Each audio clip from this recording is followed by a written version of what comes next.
Want to welcome everyone on into the Just Start the Conversation podcast. It's brought to you by St. Luke's University Health Network with hosts Jody McLeod-Mismer and Amie Alanson Dundon. No Jody today. Amie, good morning. Hello to you first and foremost. How are we today? Good morning, Crockett. Lovely to see you. Yeah, we're Jody-less today. She's traveling, and I have a guest with me today. I'm fine. How are you, Crockett? I am excellent, thank you. And we've already proclaimed him the Rookie of the Year, Jason Frei, a psychotherapist there at St. Luke's University Health Network. Welcome aboard, my friend. How are you? I'm doing great, thanks. It's great to be here today. Very excited to have you. Very good talking to you as we're getting ready. I'm always very fascinated as people are getting ready to do their first podcast of any sort, how they're feeling. So you're feeling good, you're relaxed over there. I got to say, you got a good partner in crime next to you right there. So you're good. Yeah, just very excited to have you on board today as we get ready to talk about child abuse and mental health. April is Child Abuse Awareness Month. Certainly a conversation worth having as we get ready to start that right now. Jason manages the YES program, which is very cool. So I was going to go into all these details, but one of the things that I love about talking, particularly with Jody and Amie, is that they are the experts in this field. And so while I've got questions, I guess the first person I should ask to tell me about the YES program would be you, Jason. So please tell us a little bit about the YES program. So YES stands for Your Emotional Strength Supported. We are an outpatient mental health program that's integrated in the schools. So we are in 13 school districts right now where we actually have therapists that go from school to school in each of those districts that we're in and provide psychotherapy to the students and the staff that are there at the school, whether it's the teachers, custodians, anybody who's part of the school district can take part in this. Very excellent stuff. So it sounds like a tremendous program. And like we said, we're getting ready to talk about April being Child Abuse Awareness Month. These Geek Card Decks, I'm learning from information about them. So again, this is part of the program. So just kind of elaborate a little bit for me. I love the idea of the YES program. I feel like this is such a really awesome thing. Can you kind of tell people are like, what the heck is it? So go ahead. What is the Geek Card Deck, please? So the Geek Card Deck, it's born out of geek therapeutics. Geek therapy is a type of therapy that uses anime, comic books, popular culture, Dungeons and Dragons to work with your students or with your clients, because I have adults that do it too. But basically, we're using pop culture tropes to explain therapeutic processes, teach skills. The card deck is kind of like icebreaker questions, but not like your normal icebreaker questions. They're all geek related. So there's themes like anime questions, like if you were an anime character, what would your superpower be? From say My Hero Academia, your quirk. If you were a superhero, what would your armor look like as a superhero? What do video games do for you? And are you the hero of your video game, or are you the villain? Oh, so yeah. That's what the card deck is for. Amie, we've talked a lot in this podcast about the stigma that kind of comes around having conversations with a therapist or going to therapy or doing those sorts of things. And one of the things that we've talked about certainly more than once is just kind of breaking through and taking that first step. This Geek Card Deck sounds like it's a great way. I think especially for, listen, Jason, you said adults are using this as well. It's all excellent, but I think especially for, as we're looking at Child Abuse Awareness Month, what a great way to kind of just crack that door open a little bit with the kiddos out there, right? Yeah, I'll tell you what, Crockett. I mean, we know that society doesn't readily invite everyone just to go get therapy and pat you on the back because you're doing it, right? So for the kids, especially our teens, having folks like Jason and his team who can, use new types of therapies and geek therapy is evidence-based and cognitive behavioral therapy has a lot in common with geek therapy. And, we know that kiddos respond to things in their world that they're used to and that comfort them and that make them feel safe. And a lot of times kids that are in into the comic book world and the anime world aren't necessarily, they hang in different crowds than maybe your sports kids or your, it's just different groups. They're outsiders to begin with sometimes. Sometimes. Yeah. Yeah. So having card decks and therapies that really do speak to them, it normalizes things, right? And it says, you know what, there's a lot of people that are feeling your feelings and thinking your thoughts, and here's a way to validate that. Jason, to come back to you, the YES program, again, for everybody that's following along, your emotional strength supported. And this Geek Card Deck, it's just such a really great idea. So I have to ask you where it started for you. Was it something that maybe, as a self-proclaimed geek myself, is that something that maybe you noticed when you were younger that maybe you feel like would have been better to you? Was it just something that as you were talking to people, you kind of started to find that as a way to start those conversations? Or how did this idea really come to the point where it is now? Well, I'm a lifelong geek. I mean, I grew up on Star Wars and Star Trek, and I had an Atari 2600 when I was that tall. And so being a geek for me, it was just part of growing up. That's how I was. And it's so much more popular now than it used to be. I mean, every kid is playing video games. Every kid, I mean, not just kids, but adults. Who hasn't seen an Avenger movie? To know you've never seen an Avengers movie? Oh boy, this is wait. This is going to be a whole nother podcast because it's funny because I haven't seen many of them compared to most, and that is typical. That deep breath is like So Amie, I feel for you, Jason. I'm going to let you continue and apologize to you, but we're going to continue with the conversation. Even if you've never seen an Avengers movie because you're living under a rock, you still know who the main superheroes are. I mean, you've heard of Iron Man and the Hulk and Captain America, so everybody knows about them. So being able to use them with kids, it's just that little thing that gets you to connect with them, that they know, okay, there's somebody who actually understands me, not like my parents. And then connecting with the parents, talking to them about Star Wars and Star Trek. That's the stuff that they grew up on, so they know it. So again, my whole life, I've been a geek, and I never really thought anything about it. And then as a therapist, I mean, I've been using some of this stuff for decades, talking with people, but it's only been recently that geek therapy has actually become a thing. And I would say probably within the past 5 years or so. And now it's a full-fledged program where you can get certified in it. And like Amie said, it uses some cognitive behavioral therapy. It really lends itself to acceptance and commitment therapy. So just, blending the therapy, which I've been a therapist for over 25 years, along with being a geek for my whole life, and marrying them together, it's like a dream come true for me. So I have to ask, and Amie, I'll come to you on this one because I want to come back to that word stigma again. That maybe let's look at the parents a little bit here. I think maybe I know I heard it from time to time when I was sitting around in front of the TV, maybe playing video games for too long. Was get up, go outside, go do something, and I think perhaps maybe there is that stigma around the maybe video game world, or you're watching too many of those superhero movies, or you're just go outside and do something, go find something to do.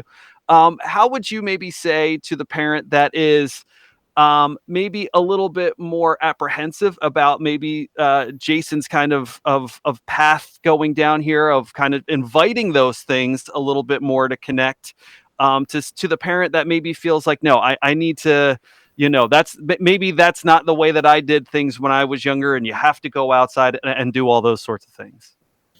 Yeah, I certainly would say to those parents, I get it, and I get your hesitancy. It's new. It's something that you're trying to steer your child away from. But I would probably say to the parent, the way that you've been doing hasn't worked. We've gotten to this point.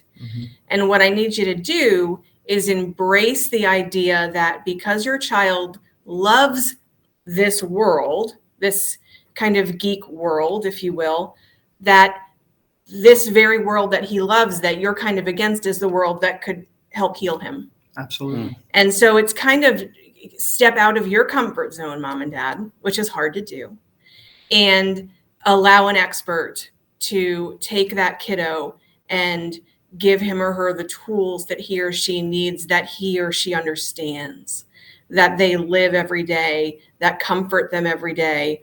And in doing so, then that therapist can really help that kid learn how to use all of the things they love in a way that's going to help them. And that therapist, I'm sure, will encourage them also to get exercise and get outside. It's not therapy that's going to encourage a child to sit on the computer or on the video game console 24 hours a day. Let's use it the right way. Let's teach them the right way to use this stuff. Exactly. And with COVID over the past 2 years, that we couldn't just go outside and play with our friends a lot. True. So people have got it ingrained over the past 2 years of, going online to do things because that's the only way you could socialize with your friends. Yeah. Yeah. But even so, I mean, with my background being a geek, I also played sports my whole life. So I played baseball, soccer, volleyball, I wrestled. So I do encourage these kids to do that. I'm very active going to the gym 3-4 times a week and doing powerlifting. So I teach kids all about getting exercise is just as important as sitting down and exercising your mind. Sure. So as we, again, this conversation is looping into Child Abuse and Mental Health Month, going to be April Child Abuse Awareness Month. Jason, you brought up COVID, and I've got to think that kids of all age, look, if you were a high school kid, you probably missed out on a lot of those kind of big life events, with COVID. And younger than that, maybe you just felt the effects of wanting to be with your friends, and you don't even understand what those feelings are at a super young age, but you know that something is missing. Kind of some ways that maybe the Yes program and the Geek Card Deck can kind of help you bridge maybe some of those gaps that kids may have been feeling, especially in the last 2 years. Can you kind of elaborate on that a little bit? Well, I can think of one big thing is the wearing of masks. A lot of people are against wearing masks, and the kids sometimes just don't understand why I have to wear a mask. But then, you can link it back to anime and video games and superheroes and comics and say, look, these people are all wearing masks, and it's there to help protect them and protect their families, because wearing a mask protects other people. It's not necessarily there just to protect yourself. So by wearing a mask, it's protecting your identity, so it protects your family from anyone trying to get at you. So I link it like that a lot for my kids, and the parents love it then because it gets them to have their kids put their masks on. Yeah, like their superhero masks. Yeah. That's very cool. We've even done some little activities with that where you give them a blank mask and they can draw it however they want, make it whatever colors they want, something that then identifies them. And I tell my kids all the time, I've got hundreds of masks that have Harry Potter on them and Star Wars and video games. Use something. If you're going to have to wear a mask anyway, make it something that identifies who you are and what community you're part of. And you know what? I love the word community that you just used there, because I think even for kids that do get out in the public, they're at the playground and stuff like that. Look, my daughter's almost 6 and will talk to anyone and everyone that will walk. Hi, I'm Savvy. And you're just like, lady, just go slide. And then the opposite end of that, one of the reasons that I love that from her is because there are some kiddos that are out there that aren't as open or willing to start a conversation, or a little bit shyer on the playground. And I think, especially to your point with the masks as they were, or if you're wearing a PJ Masks t-shirt or some superhero that you love, man, that able to just kind of start communication with that right there. Just look, I'm wearing a Superman shirt just like you are, is just such a great way for kids to socialize and get in the mix with one another in ways that maybe they couldn't have found that path before. I think that's so true. And I also think, Crockett, that, giving kids permission to be who they are and wear what makes them comfortable also is a way to help them deal with adversity or abuse that might be happening at home. Yeah.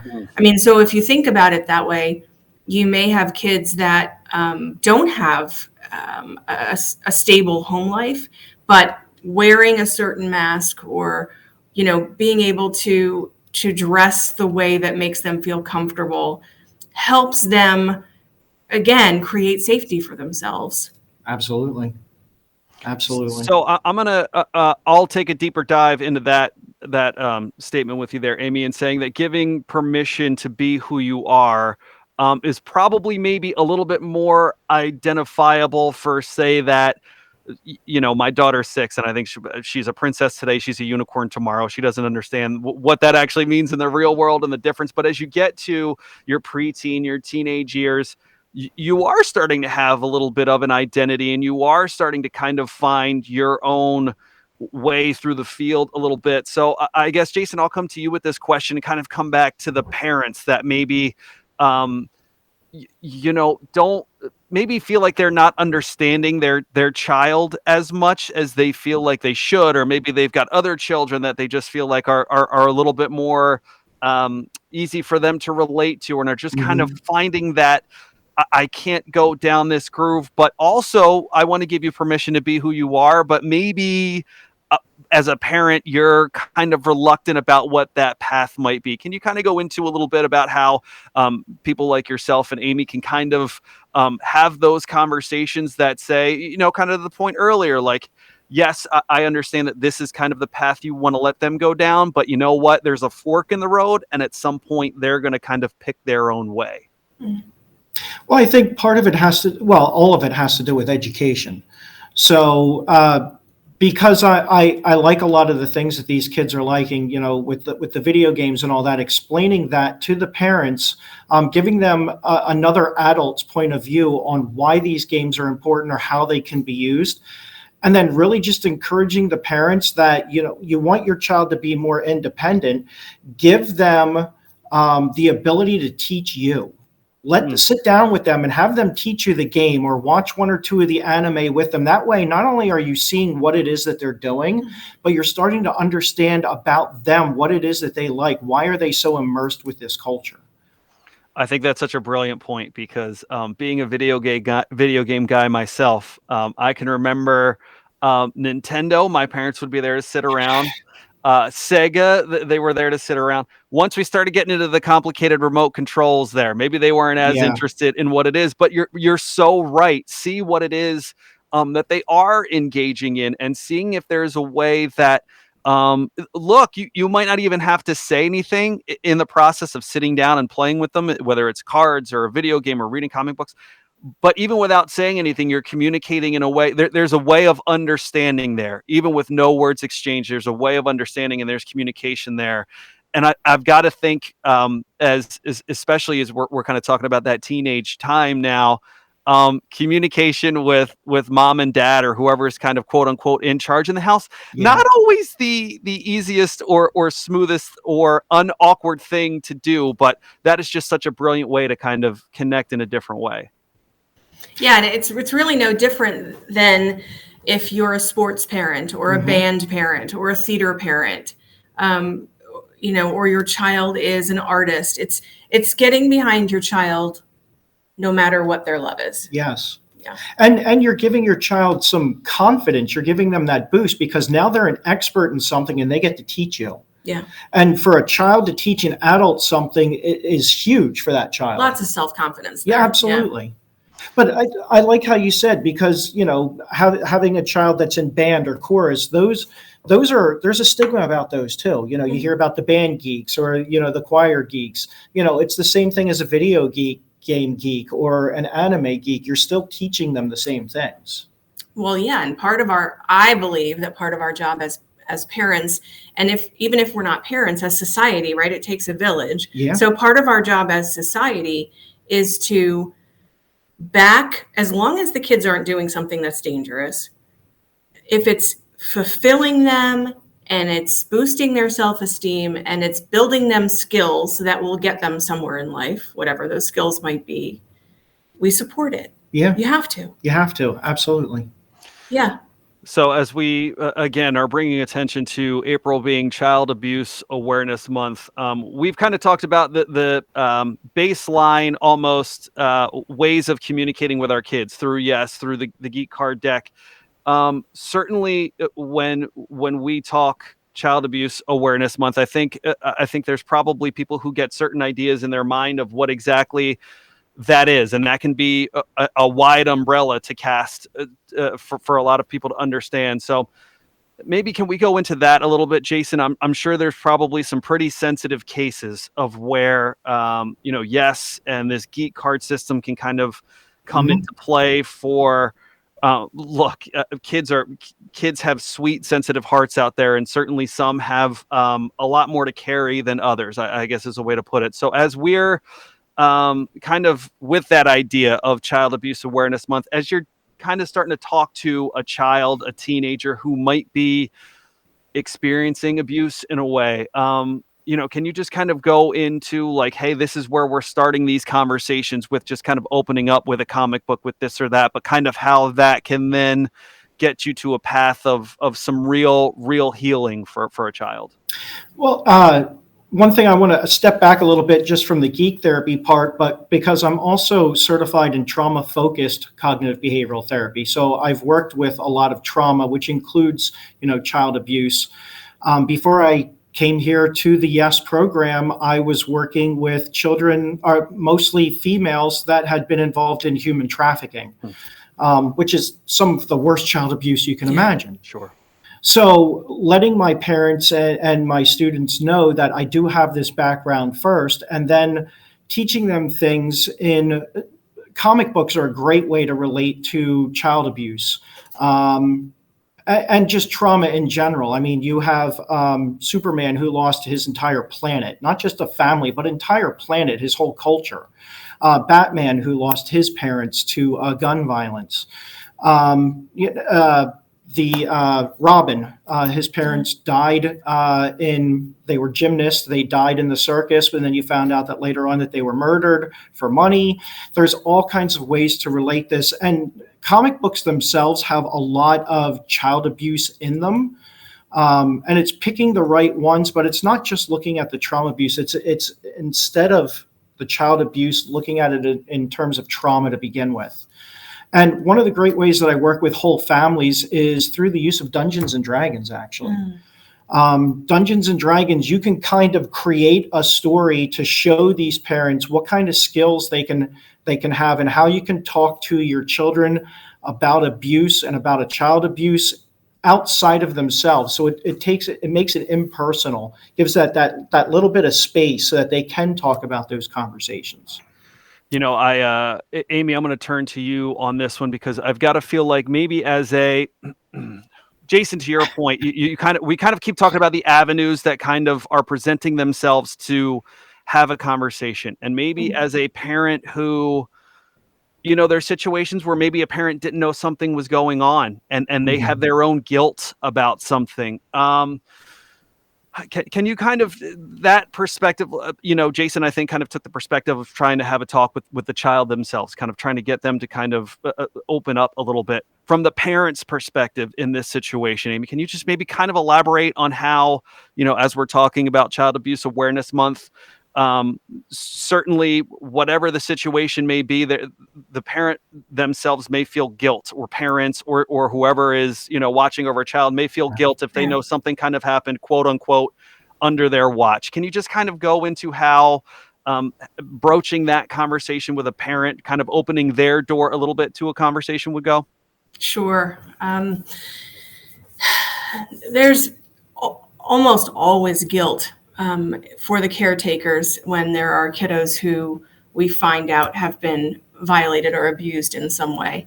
And one of the things I think that's very important to do with parents and families in an abusive situation is to, first of all, build a foundation of trust, because we all know that one of the first things that may happen is that the police get involved, children and youth get involved, and sometimes parents will shut down even though they did nothing wrong, just for fear of the system, which is one of the problems that I think we have. But I think part of it is getting parents to open up and feel comfortable talking about what happened, what they knew and what they really didn't know.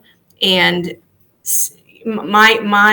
the way that I really frame it for parents is, what's the next right thing? What's the next right thing? Because we don't always get to do the right thing along the path because we don't always have all the pieces to the puzzle, right? Or we may have been too scared, or we may have been abuse victims ourselves.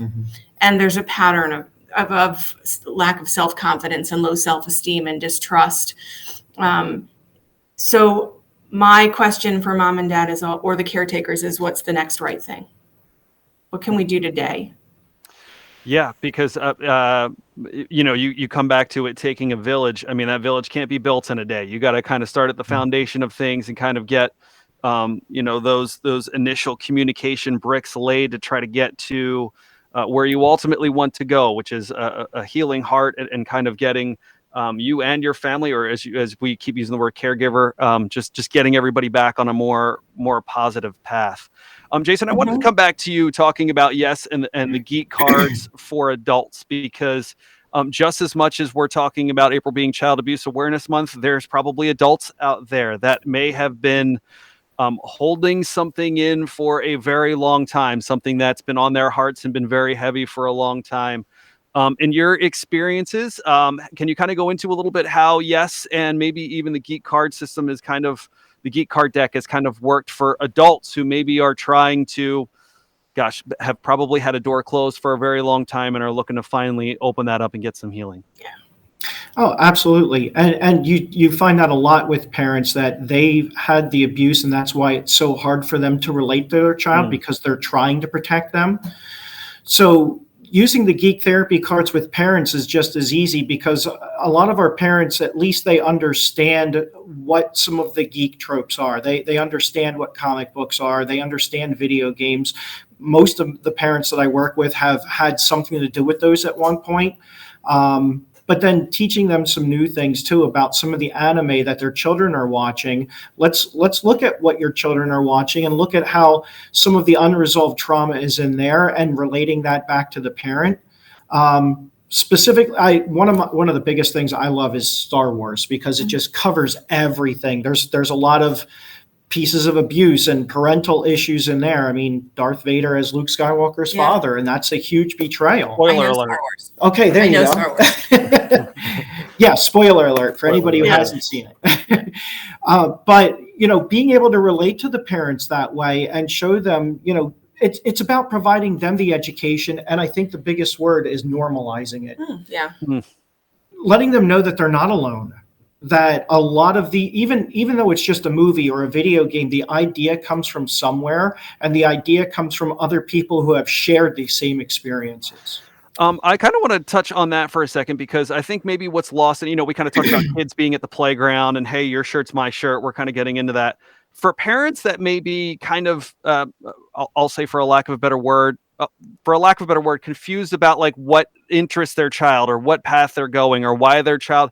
Coming back to that word community we used earlier, man, what a great way for parents to kind of connect and get themselves understanding the situation a little bit better than to talk to another parent who is right next to them. I'll use the playground again as that kind of example, but just I'm right here with you, and we're kind of trying to understand this process together. That theme of community, we talk about the kids especially, but for parents, that's got to be so big as well, right?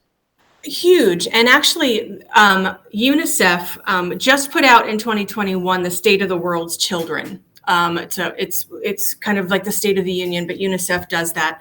And one of the top risk factor that UNICEF identified in the recent State of the World's Children risk factor for mental health issues and criteria in children is unsupported parenting.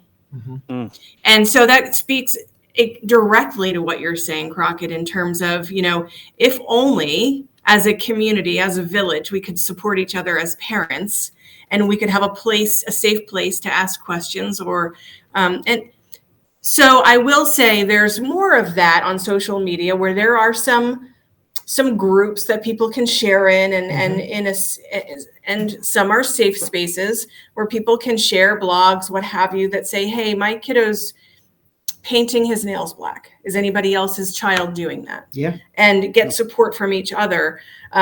That's important. And just the fact that is the unsupported parenting is the number one risk factor for mental health issues In kiddos, I believe age 10 to 19, that just speaks exactly to what you're asking about, Crockett. Yeah. I think one of the cool things about the Geek Therapy card deck and all that stuff is you may, as a parent, feel like you are doing all of those things and connecting with your kid. They're just quiet. They're just in the back seat. They're quiet. How was school? You know, quiet. This kind of can give you, maybe as a parent that doesn't realize maybe there's a disconnect there, a great way to connect with what your kiddos may be interested in, because again, you could be the great parent that takes them to wherever they want to go and gets them the things that they want, and, you know, hug and kiss every night before they go to bed. And in reality, the kid might go in their bedroom and close the door and still feel alone, for a lack of a better word. Jason, can you kind of that theme of community and kind of talking and understanding? And I think, Amie, that was a great point where you brought up, you know, a group of like, hey, my kid's painting their fingernails black. How can we relate to this? Jason, I'm sure you've seen it plenty where that community can kind of help. Again, I'll use the term bridge the gap that maybe is there between a parent and their kid. So I'm going to bring up an excellent example. So I work out of the Northampton area middle school, and they just started an esports club. So they're using the Nintendo Switch, where the kids are learning the different games on the Switch. They're going to be competing with other schools. So it's a group of kids that are coming together from their shared interest, but then the parents get involved with that too, because the parents are like, oh, what did you do in esports today? Mm-hmm. And it's going to be like an actual sporting event where our group of kids are going to go to another school, and the parents are going to be able to go and see this and That's watch. Awesome. And interact with the parents from the other school. So here you have two groups of parents now coming together with kids that have the shared interest. There's going to be so much talking about, oh, how does your kid do on Fortnite or Rocket League, or what are we doing over here, and what is Rocket League, and tell me about that. So, and it's another way to bridge that communication gap between the parents and the teacher, the parents and the kids. I think one of being a bit of a gamer as I was when I was younger, I think one of maybe the misconceptions that parents have is it's just kind of almost nonsensical. Like you play a game, you beat a game, great. That doesn't mean that you're like the best ever. Now there's this place where we're seeing our kids compete, where just like if you were a kid who made the basketball team because you got a really good jump shot, your parents can come out and see, like, my kid is crushing Northampton over there and Madden right now. And you don't even understand how good your kid might be. Yes. I just think that's such a beautiful, almost maybe now, like I said, my parents didn't have as much of the video game era as I did, but as a parent who still does enjoy to play games from time to time, like, I know if I were to watch my kids play, I'd probably think, well, damn, they're pretty good at playing this game. Right. And not just, you know, the kind of, I think that's maybe where the misconception with video games happened, is that, like, how good can you really be? Well, now there's actually competition. There's scholarships. It's in university. There's money like, in it. You can go ahead and be competitive at this. And I think for most parents, maybe that's a bit of an eye-opening thing. Even as we're in 2022 now, it's a bit of an eye-opening thing for a lot of parents. Yes. And there is a lot of talk about toxic game community. So some game communities, the kids will go on there by themselves. I remember when I played Fortnite the very first time, and this was about a year and a half ago, I logged in and immediately got sworn at, like cursed up a storm by a 9-year-old girl because I didn't have a microphone.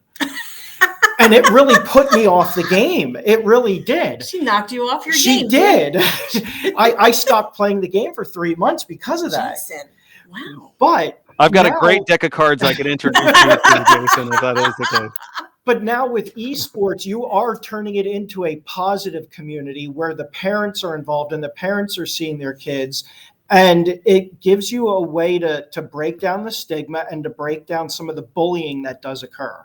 And then you have the teachers on top of it, because this is now happening in school. Yeah. So you've got 3 different communities all merging together. And I think it's absolutely amazing. I mean, just such a shift in culture, right? Like I said, my parents were, if I was sitting in that room too long, they'd be like, Kev, go get some sunlight, like go do something. And now you're seeing, you know, you can kind of have the best of both worlds, certainly as a kid, where you could be really good going outside and hitting a wiffle ball, and you could be really good sitting at your computer desk and playing Madden or basketball or Fortnite or whatever it might be. So the neat thing also is how the technology is evolving, because there's a lot of VR technology now with like the Oculus. So you're getting your exercise while you're playing the game. You don't even have to go outside anymore if you don't want to. Which honestly, for some kids that maybe have social phobia or agoraphobia or are immune compromised or have a medical condition that doesn't let them go out a lot. This is a way that parents and families can really rally around those kids and help them with their sense of purpose. Yeah, I remember growing up when I got the original Nintendo Entertainment System, the NES, which came with Duck Hunt. And I remember I didn't even get to play it for the first hour because my mom was playing it for an hour straight. But then to be able to sit down and talk with my mom about it, and then she started playing Super Mario Brothers and all of that. I mean, it really did, I think, increase that communication. And my dad sitting in the background who knows nothing about technology at all. He still won't even use a flip phone. But to see him sit there and go, yeah, get it, get that duck, get it. It was amazing. Well, it's great because Lisa, who's behind the scenes with us here, actually said how good it is to learn about strategy. And that's exactly the point right there. Yes. It's, my mom would always say, stop playing Tecmo Super Bowl sitting here, but I come down on the Thursday night because I can't sleep. And look who's playing Tetris, Mom. I see what's going on there. It's definitely about, I just think that whole world is open. And again, maybe it's because a lot of people who are parents now lived in that world as a kid. So when they see their kid trying to start this sort of video games and all those sorts of things, they can see, look, I know how much joy I got out of that. I use that as to sit down and play video games is I'll get on a stationary bike and ride the bike and be like, oh, I'm going to go ride the bike. When my wife really knows you're going to play somebody in Madden online. Like I know what's going on down there, but I'm riding the bike. I'm doing something that's kind of the best of both worlds. I'm kind of getting, the old stigma of getting some exercise and doing my sort of thing, but also getting to enjoy something that I even enjoyed as a kid, which is a very cool thing. Yeah. And I think that world is going to continue to grow and that space is going to continue to grow. Absolutely. An interesting thing, since you brought up Tetris, there was a study published a few years ago on trauma. So we'll bring it back to like child abuse and trauma, that after a traumatic event, playing Tetris actually helps to distance yourself from that trauma a little bit and keep you from having those persistent thoughts about the trauma. And it's all because it's order. You're trying to bring order into chaos. The traumatic event was very confusing and chaotic. Playing Tetris puts all those little blocks in order for you. So it's a really neat study. It was put out, I want to say, about 4 or 5 years ago, and they're doing more study on it, that people that are now having a traumatic incident, just to sit down and play Tetris for a few minutes actually helps in the long term reduce how much of that trauma affects you. Well, and it's one of the same reasons that we know things like using a coloring book with colored pencils that have tiny little details for grownups helps with trauma. It helps with that mindfulness part of us that's looking to calm the chaos, And mindfulness, that's the biggest thing. That's the thing that we always forget, because when we have trauma, we are always thinking about what we could have changed in the past or how it's affecting our future. We're never right here, right now in the present. Which is where we need to be. And it's the only place we have any control. Right. Yeah, for sure. Yeah. Well, I think this was just an excellent conversation as we brought to attention child abuse and mental health. April is Child Abuse Awareness Month. I think anything that we can do to kind of invite our kiddos into a conversation in any kind of way is a good thing, whether they maybe understand everything that's going on, they're trying to understand everything that's going on. Those little hearts can be pretty sensitive and maybe not always understand. And I just have to say, I think this Geek Therapy card deck is brilliant. And I think that's just such a great way to just Well, for a lack of a better phrase, just start the conversation, as is the podcast as it goes. And it is the Just Start the Conversation podcast. It's brought to you by St. Luke's University Health Network. Your hosts, Jody McLeod-Mismer, absent today, and Amie, Alanson, Dundon, to Jason Frei, a psychotherapist there who manages the YES program at St. Luke's. My friend, just an excellent conversation. And anytime you want to pick up the sticks, I'm ready to go. You just let me know the time and day, my friend.